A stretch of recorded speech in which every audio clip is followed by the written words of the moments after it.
Ako si John Presbitero.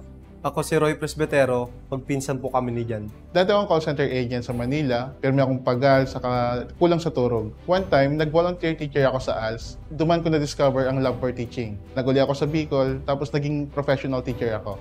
Nag-handle ako ngunyan ng ABM sa senior high school, saka Araling Panlipunan sa junior high school. Nagkakapot ako ng coffee shop. Ako na po nagigibok ng gabos na gibuhon, un sa pagtimpla ng kape, saka po paggibo ng frappe, hanggang po sa pagbayad. Bukas po kami 12 oras kada aldaw. Pero may pong natambay digdi si Jan, saka po ang sa kuyang makapinsan. Sobrang stress ako dati. That's why I decided to make a change and take MX3 capsule.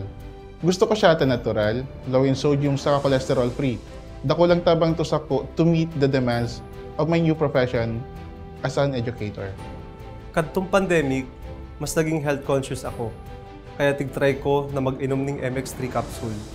Nakatabang inis ako, apirmi ako may gibo or aldaw. Pirmi kaming nagkakawat ti Jan ng basketball pagkatapos kan trabaho. Sa MX3, dito kami believe. Pwede kang mag-fail sa ibang bagay, pero magiging successful ka man sa iba. I learned that it's never too late to change your life for the better.